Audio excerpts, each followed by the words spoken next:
Hello friends, welcome back films ফরএভারে। আজ আমি আপনাদের একটা latest release Maharaja movie story বলবো, যেটা নেটফ্লিক্সে ট্রেন্ডিংয়ে চলছে।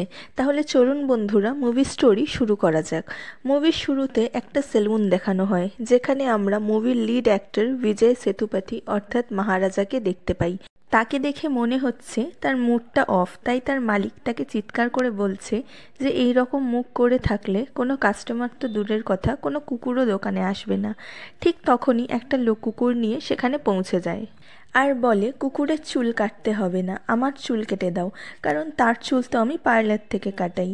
এই কাটিং হয়ে যাওয়ার পর মহারাজা নিজের মালিককে বলে যে তার দুদিনের ছুটির প্রয়োজন, কারণ সে নিজের ওয়াইফ আর তার বাচ্চাকে নিয়ে ঘুরতে যাবে, আর তার সংসারের জন্য তাকে কিছু শপিংও করতে হবে। এরপর আমরা একটা মার্কেটে একটা টয় শপ দেখতে পাই, যেখানে সে নিজের বাচ্চার জন্য খেলনা কিনছে। তার ঘর দোকানের ঠিক উল্টো দিকে ছিল, তাই সে নিজের স্ত্রীকে 2-3 বার খেলনা দেখানোর পর ফাইনালি একটা সিলেক্ট করে। এরপর সে নিজের স্ত্রীর জন্য একটা গিফট নিয়ে বেরোতে যায়। ঠিক সেই সময় একটা ট্রাক এসে তার বাড়িতে অ্যাক্সিডেন্ট করে। এখানে একটা মিরাক্কেল হয়, ঘরে থাকা একটা ডাস্টবিন এসে সেই বাচ্চাটার উপর পড়ে, যার ফলে বাচ্চাটা বেঁচে যায়, কিন্তু তার মা মারা গিয়েছে। এরপর সিন চলে যায় 15 বছর পর। এখানে আমরা তার মেয়ে জ্যোতিকে দেখতে পাই, যে স্পোর্টসে খুবই ভালো কিন্তু পড়াশোনায় একদমই খারাপ। সে ক্লাসে সব সময় সব সাবজেক্টে ফেল করে যেত, কিন্তু যেহেতু সে স্পোর্টসে ভালো, তাই তার স্কুলের পিটি টিচার হাফিসা তাকে খুব ভালোবাসতো এবং সবসময় সাপোর্ট করত। এরপর আমরা মহারাজাকে দেখি, যার সাথে একটা ডক্টরের খুব ভালো সম্পর্ক ছিল। সে ডক্টরের দাড়ি কামানোর জন্য মাঝে মাঝেই তার বাড়িও চলে যেত। মহারাজা সারা মাস কাজ করলেও মাসে একটা ছুটি সে নিত, যখন সে নিজের মেয়েকে নিয়ে বিচে ঘুরতে যেত। এখানে আমরা বাবা আর মেয়ের একটা ভালো রিলেশন দেখতে পাই, যেখানে মেয়ে কথায় কথায় বাবাকে বকে যে তুমি মাঝে মধ্যেই ঘরের দরজা না দিয়ে চলে যাও, ফ্যানের সুইচ অফ করতে ভুলে যাও, আবার চাবি হারিয়ে ফেলো, এমনকি ঠিক করে রান্নাটাও করো না। কিন্তু মহারাজা তার মেয়ের বকাটাও খুব এনজয় করত। এরপর স্কুলে একবার জ্যোতির উপর দোষ দেওয়া হয় যে সে স্কুলে কোনো অশ্লীল ভিডিও ভাইরাল করে দিয়েছে, যার ফলে প্রিন্সিপাল, স্কুলের টিচার্স, এমনকি স্কুলের ট্রাস্টিও তাকে খুব বকে। মহারাজা প্রথমে তো বলে যে তার মেয়ে এমনটা করতে পারে না। তখনই ম্যাডাম হাফিজা একটা ছেলেকে ধরে আনে আর বলে যে এই ঘটনার পিছনে আসলে এই ছেলেটার হাত আছে। তখন ট্রাস্টি সেই ছেলেটাকে একটা চড় মেরে দেয়। এবার মহারাজা ট্রাস্টিকে বলে যে ভুলেই ছেলেটা করেছে, শাস্তি ওর পাওয়ার কথা, কিন্তু আপনি বিনা দোষে আমার মেয়েকে বকলেন, তাহলে এখন আপনাকে ওর কাছে ক্ষমা চাইতে হবে। এই কথা শুনে ট্রাস্টি বলে তুমি কি পাগল হয়ে গিয়েছো? এই বলে সে মহারাজাকে সেখান থেকে বের করে দিতে চায়। এই কারণে সে অনেক গার্ডসদেরকেও সেখানে ডেকে নেয়, কিন্তু মহারাজা সেখান থেকে বেরোতে চায় না। সে সেখানে থাকা একটা পাইপ ধরে নেয় আর বলে আপনি যতক্ষণ না আমার মেয়ের কাছে ক্ষমা চাইছেন, আমি ততক্ষণ এখান থেকে যাব না।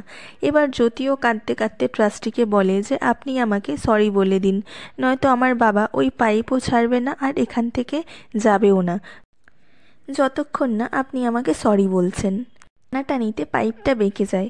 এরপর সেই দেওয়ালটাই না ভেঙে যায়, এই ভয়ে ট্রাস্টি মহারাজার থেকে সরি চেয়ে নেয়, আর এই ম্যাটারটা এখানেই ক্লোজ হয়ে যায়। এরপর সিন শিফট হয় 10 দিন পরে, যেখানে জ্যোতি মহারাজাকে বলে যে স্পোর্টসের ট্রেনিংয়ে সে এবারে ভালো স্কোর করেছে, তাই তাকে স্টেটের বাইরে ক্যাম্পের জন্য নিয়ে যাওয়া হচ্ছে। 10 দিনের ক্যাম্প, তাই আমি যতদিন না ফিরছি ততদিন আমাকে রোজ ভিডিও কল করবে আর লক্ষ্মীর খবর দেবে। আসলে তাদের বাড়ির সেই ডাস্টবিনটার নাম ছিল লক্ষ্মী, যে ছোটবেলায় তার জীবন বাঁচিয়েছিল। কিন্তু সেই দিন রাত্রিবেলা 10টার সময় মহারাজা যখন কাজ শেষে বাড়ি ফিরছিল, তখন তার সাথে একটা দুর্ঘটনা হয়ে যায়। সে অনেক মার খেয়ে অজ্ঞান হয়ে যায়। তখনই সেখানে একটা সাপ আসে। এরপর সিন শিফট হয় নেক্সট ডেতে।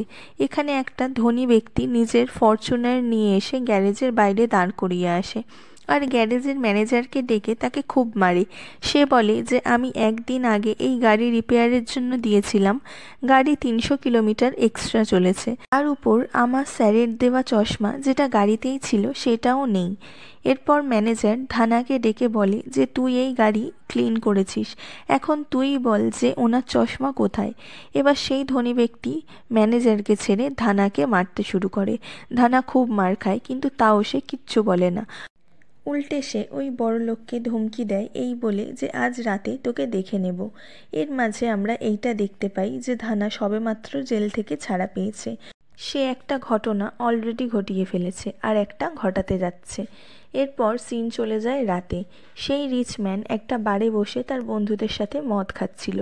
সেখানে ধানা পৌঁছে যায় আর সেই বড় লোককে প্রথমে সে দুটো চড় মারে। এরপর তাকে খুব মেরে সেখানের বিল পেমেন্ট করে একটা মদের বোতল হাতে নিয়ে ধানা সেখান থেকে চলে যায়। সিন চলে যায় পরের দিন, যেখানে পুলিশ স্টেশনে একটা চোর খুব মার খাচ্ছে। তখনই মহারাজা সেখানে পৌঁছে যায়।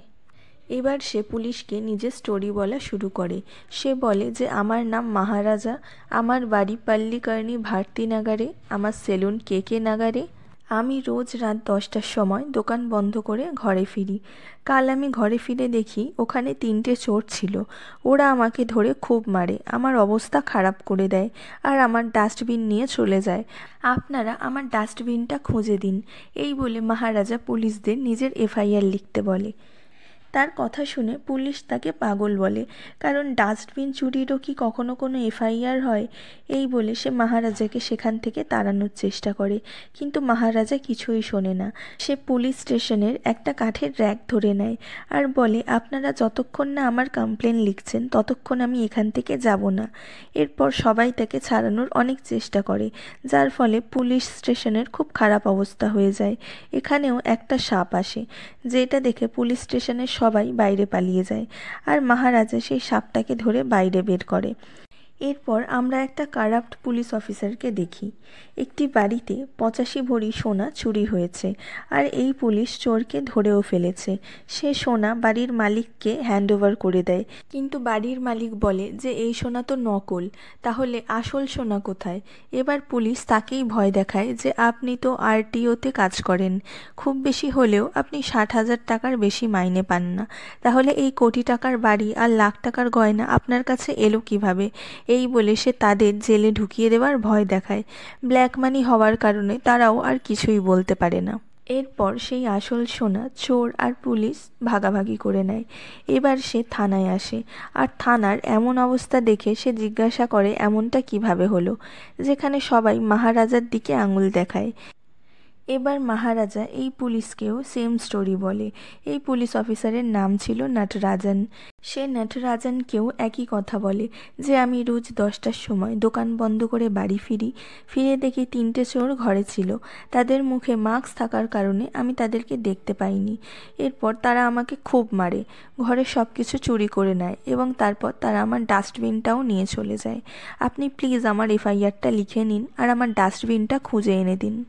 এই পুলিশও সেম কথাই বলে যে এখান থেকে চলে যা, নয়তো তোকে গুলি করে দেব। কিন্তু বন্দুকের ভয় দেখানোর পরও সে আবার ফিরে আসে আর বলে আমি আমার ডাস্টবিনটা খোঁজার জন্য আপনাকে 5 লাখ টাকা দেব। এই কথা শোনার পর পুলিশ স্টেশনের সবাই চমকে যায় যে একটা ফালতু ডাস্টবিনের জন্য কেউ কেন 5 লাখ টাকা দেবে। ওইটাতে কোনো দামি জিনিস লুকানো ছিল না তো, যেমন সোনা গয়না হিরে ছিল না তো। তাই এবার এখানে জিজ্ঞাসাবাদ শুরু হয়ে যায়। এবার এইটা তো ছিল সাইড স্টোরি, এখান থেকে আরও একটা স্টোরি শুরু হয়ে যায়, যেখানে দুটো চোরকে দেখানো হয়। একজনের নাম সেল্লাম আর একজনের সেলভা। এরা দুজন মিলে একটা ঘরে চুরি করে। তারপর বাড়ির দুটো লেডিসের মধ্যে মেয়েটাকে একজন রেপ করে দেয়। এরপর এরা তাদের বাড়ি খাবার দাবার খাওয়ার পর তাদের দুজনকে মেরে সেখান থেকে বেরিয়ে যায়। এরপর আমরা সেলভার ওয়াইফ আর তার ছোট্ট মেয়েকে দেখতে পাই।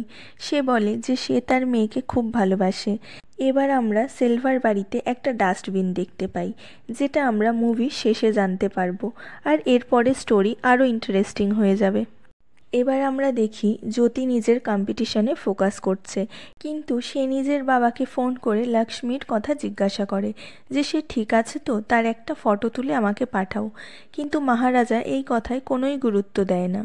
এরই মাঝে একটা পুলিশ নতুন নতুন মার্কেটে গিয়ে ওই রকমই একটা সেম ডাস্টবিন কেনার চেষ্টা করছে, যেটা তারা কোথাওই পায় না।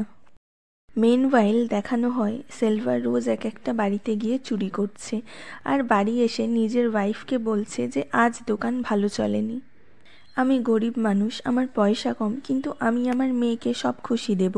এদিকে একটা পুলিশকে ফোন হেডকোয়ার্টারে গিয়ে একটা নাম্বারকে ট্রেস করতে দেখা যায়। এই নাম্বারের ব্যাপারটাও সিনেমার শেষে দেখা যাবে। এরপর আমরা দেখি পুলিশ স্টেশনে মহারাজা অলরেডি 2 দিন ধরে বসে আছে। ঠিক তখনই একজন এসে নিজের বন্ধু ধানার কমপ্লেন লেখাচ্ছে যে একজন মোটা মানুষ এসে ধানাকে মেরে গিয়েছে, কারণ সে তার চশমা চুরি করে নিয়েছে। এখন তাকে পাওয়া যাচ্ছে না, আর জানি না সে কেমন আছে। এবার 2 দিন আগে স্টোরি দেখানো হয়। আসলে যখন মহারাজাকে মারা হয় তখন সে ওখানে ওই গুন্ডাদের পকেট থেকে একটা হোটেলের বিল পেয়েছিল, আর সেই হোটেলে যখন মহারাজা পৌঁছায় তখন সে ওই ধনী ব্যক্তিকে দেখতে পায়। এরপর মহারাজা সেই ধনী ব্যক্তিটার কাছে এগিয়ে গিয়ে তাকে বলে যে আমাকে যারা মেরেছে তাদের কি আপনি কোনোভাবে চেনেন, বা আমার ডাস্টবিনের খোঁজ কি আপনি দিতে পারবেন? কিন্তু ওই লোকটা তাকে মানা করে দেয় আর তাকে এখান থেকে চলে যেতে বলে। তখনই সেখানে ধানা পৌঁছায়, আর এদের মধ্যে খুব মারপিট হয়, যেই সিনটা আমরা আগে দেখেছিলাম। এরপর মহারাজা ধানার পিছন করতে করতে তার আড্ডায় পৌঁছে যায়। এরপর সেখানে ধানার লোকরাও পৌঁছে যায়। সেখানে সবাই মিলে মহারাজাকে মারে, কিন্তু মহারাজা এদেরকে বলে যে আমার তোমাদের সাথে কোনোই শত্রুতা নেই, আমার শুধু ধানাকে দরকার, আমি ওর থেকে নিজের বদলা নিতে চাই। এবার ধানার গুন্ডারা সবাই মিলে মহারাজাকে মারতে আসে, আর তখনই সে একটা খুর পেয়ে যায় আর সবাইকে মারতে শুরু করে। সবাইকে মারার পর এবার মহারাজা ধানাকে ধরে ফেলে। এবার সে ধানাকে খুব মারে আর তাকে জিজ্ঞাসা করে যে সেদিন তোরা 3জন ছিলিস, যাদের মধ্যে তুই একজন, এবার বল যে বাকি 2জন কোথায়। কিন্তু ধানাও খুব জেদি, সে কিছুই বলে না, উল্টে সে মহারাজাকে বলে যে পারলে তুই খুঁজে নে, সেই 2জনের মধ্যে একজন পুলিশ স্টেশনেরই লোক। এরপর সে ধানাকে মেরে ফেলে। মরার আগে ধানা যেহেতু পুলিশ স্টেশনের নাম নিয়ে গিয়েছিল, তাই এই জন্যই মহারাজা এই পুলিশ স্টেশনের চক্কর কাটছে, আর পুলিশদের সব কথাও সে শুনছে। এখন পুলিশ স্টেশনে সেই মোটা ধনী ব্যক্তিকেও দেখতে পাওয়া যায়। সে বলে যে আমাকে যে মেরেছে আপনি তার কমপ্লেন লিখে নিন। সিন যায় নেক্সট দিনে, যেখানে আমরা দেখি পুলিশ স্টেশনের কিছু পুলিশ নিজেদের একটা এজেন্ট, যার নাম নাল্লা শিবা, তাকে নিয়ে একটা বাসনওয়ালার কাছে গিয়েছে। তারা বাসনওয়ালাকে মহারাজার ডাস্টবিনের মতো পুরনো দেখতে হবে এমন একটা সেম ডাস্টবিনের অর্ডার দিয়ে আসে। সেও বলে যে ঠিক আছে স্যার, আমি 2 দিনের মধ্যেই আপনাকে বানিয়ে দিয়ে দেব। এরপর সিন চলে যায় সেলভার দিকে। নিজের ওয়াইফ আর বাচ্চাকে নিয়ে একটা জুয়েলারি শপে সে এসেছে। 2 দিন পর তার মেয়ের বার্থডে, তাই সে তার মেয়ের জন্য একটা ডায়মন্ডের চেন কিনছে।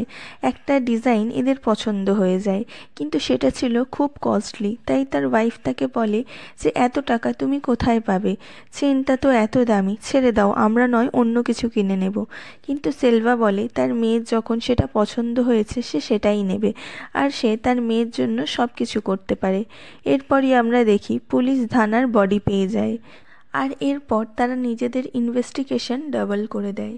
মেনওয়াইল আমরা দেখি সেলভা দোকানে পৌঁছে গিয়েছে সেই চেনটা আনার জন্য। তখন তার ওয়াইফ ফোন করে তাকে বলে যে সে যেন আসার সময় নিজের দাড়িটা কেটে আসে। তাই সে কাছের এক সেলুনে ঢুকে পড়ে, যেই সেলুনটা হয় মহারাজার। এখানে যেই স্টোরিটা দেখানো হচ্ছে সেটা 15 বছর আগের। এবার এখানে আমরা দেখি মহারাজা রেজারের ব্যাটারি কেনার জন্য সেলুনের বাইরে যায়, আর সেই সময় সেলভার পার্টনার তাকে ফোন করে বলে যে তাদের নিয়ে পেপারে নিউজ বেরিয়েছে যে কিছু চোর চুরি করার সাথে সাথে রেপ করে মানুষকে মেরে ফেলছে। তখনই মহারাজা পিছনে দাঁড়িয়ে থাকে, আর সেলভা ভাবে যে মহারাজা হয়তো তার কথা শুনে নিয়েছে, তাই সে ভয় পেয়ে বাড়ি পালিয়ে আসে। বাড়ি ফেরার পর তার মনে পড়ে যে সে তার মেয়ের জন্য নেওয়া চেনটা সেলুনেই ফেলে এসেছে। অন্যদিকে মহারাজাকে দেখানো হয়, সেও নিজের সেলুনে চেনটা দেখতে পায়। আর সে যেহেতু শুনেছিল যে আজ বাচ্চাটার জন্মদিন, তাই সে চেনটা দিতে সেলভার বাড়ি চলে আসে। ঠিক তখনই সেলভাও সেলুনের উদ্দেশ্যে বেরাচ্ছিল, কিন্তু বাইরে বেরিয়ে সে দেখে সামনে মহারাজা আসছে আর তার পিছন পিছন পুলিশ। যদিও এই বিষয়ে মহারাজা কিছুই জানে না, কিন্তু সেলভা ভাবে যে সেই পুলিশকে খবর দিয়েছে। এখানে পুলিশের সাথে মারপিটের ফলে সেল্লাম মারা যায়। সেলভার বউ, যে তাকে খুব ভালো মানুষ ভাবত, এখন তো সেও জেনে যায় যে তার হাজবেন্ড চোর আর রেপিস্টও। তাই সেও পুলিশকে বলে যে তাকে যেন ধরে নিয়ে যাওয়া হয় আর যেন তার শাস্তিও হয়। যাওয়ার সময় সেলভা রাগের চোখে মহারাজার দিকে তাকায়। সে ভাবে যে মহারাজাই পুলিশকে ইনফরমেশন দিয়ে সেলভাকে ধরিয়ে দিয়েছে, কিন্তু আসলে সত্যিটা কি সেলভা জানে না। এরপর সিন শিফট হয় প্রেজেন্ট টাইমে, যেখানে আসলের মতো দেখতে নকল ডাস্টবিন তৈরি হয়ে গিয়েছে, যেটাকে নাল্লা শিবা আসলের মতো পুরাতন তৈরি করে দিয়েছিল। তারপর নাল্লা শিবা পুলিশকে আইডিয়া দেয় যে স্যার, এটাই মহারাজাকে দিয়ে তার থেকে 5 লাখ টাকা নিয়ে নেবেন। এখন স্বাভাবিক ব্যাপার যে পুলিশ যদি ডাস্টবিন পেয়ে গিয়ে থাকে, তাহলে সেটাকে চুরি করা চোরকেও পুলিশ পেয়ে গিয়েছে।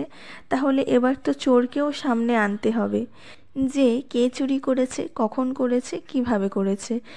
এবার ইন্সপেক্টর নটরাজন নিজের চেনা জানা অনেক চোরকে ফোন করে বলে যে তাদেরকে ওই ডাস্টবিন চুরি করা চোরের অ্যাক্টিং করতে হবে ডাস্টবিনের মালিকের সামনে, কিন্তু সবাই তাকে না করে দেয়। এবার দুটো পুলিশ নিজেদের মধ্যে কথা বলে, যে কেউই চোরের অ্যাক্টিং করবে আমি তাকে 50,000 টাকা দেব। নাল্লা শিবা তাদের কাছেই দাঁড়িয়েছিল, সে সব কথা শুনে নেয়।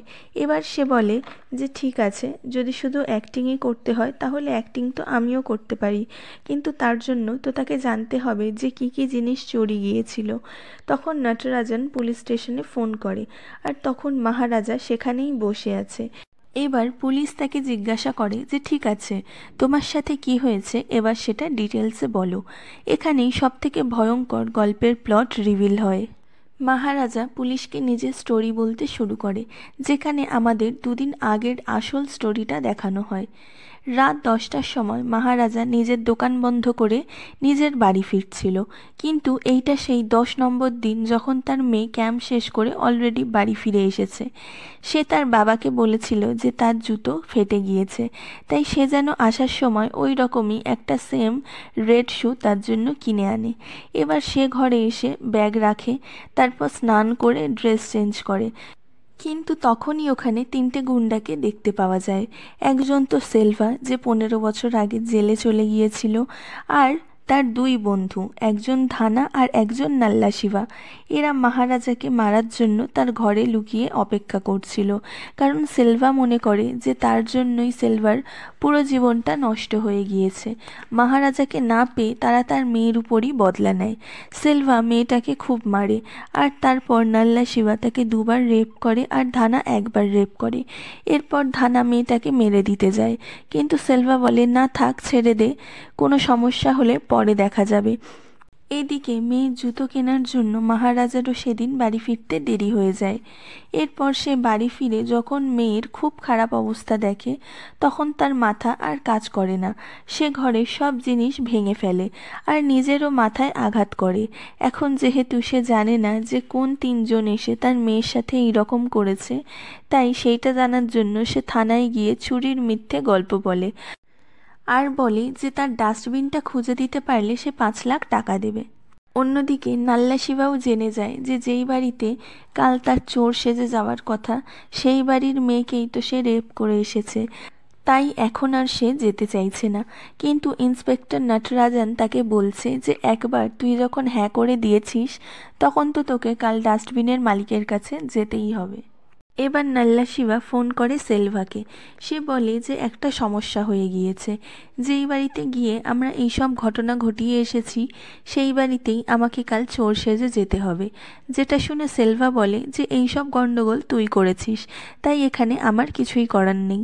এরপর নাল্লা শিবা পুলিশের কাছে অনেক রকম বাহানা করে সেখান থেকে পালিয়ে যাওয়ার চেষ্টা করে, কিন্তু নটরাজন তাকে বলে যে সারা রাত চুরির রিহার্সাল কর, এই বলে তাকে সেখানেই আটকে রাখে। একটা পুলিশকেও তার উপর নজর রাখার জন্য রেখে যায়, তাই সে আর পালাতে পারে না। এরপর সিন চলে যায় হসপিটালে, যেখানে আমরা মহারাজার মেয়েকে দেখতে পাই। এই ছোট্ট মেয়েটার অবস্থা খুবই খারাপ। এক তো তাকে রেপ করেছে, তারপর তাকে মেরে হাত পাও ভেঙে দিয়েছে। এবার এখানেই আমরা কয়েকজনকে দেখতে পাই যারা এই পুরো বিষয়টা জানে, যেমন জ্যোতি স্কুলের টিচার হাফিজা, মহারাজা সেলুনের এক বৃদ্ধ কর্মচারী, আর সেই ডক্টর যার দাড়ি বানাতে মহারাজা তার বাড়ি যেত। এই ডক্টরই জ্যোতির ট্রিটমেন্ট করছে। আর এই ডক্টর আর টিচারের বুদ্ধিতেই মহারাজার এই ডাস্টবিন চুরির প্ল্যানটা বানিয়েছে। এই ছোট্ট মেয়েটা মেন্টালি খুব স্ট্রং, কারণ এখানে সে নিজের বাবাকে বলছে যে তারা কেন আমার সাথে এমনটা করলো বাবা, আর যারা এমনটা করেছে তাদেরকে আমি দেখতে চাই। এরপর সিন চলে যায় পরের দিন, যেখানে পুলিশরা নাল্লা শিবাকে নিয়ে মহারাজার বাড়িতে চলে যায়। নাল্লা শিবাকে দেখে মহারাজা তাকে জড়িয়ে ধরে তার পিঠ চেক করে, কারণ জ্যোতির সাথে যখন রেপ করা হচ্ছিল তখন জ্যোতি নাল্লা শিবাকে ধাক্কা দিয়েছিল। তখনই সে বুঝেছিল যে একজনের পিঠে একটা বড় আঁচিল আছে, যেটা মহারাজাও কনফার্ম করে।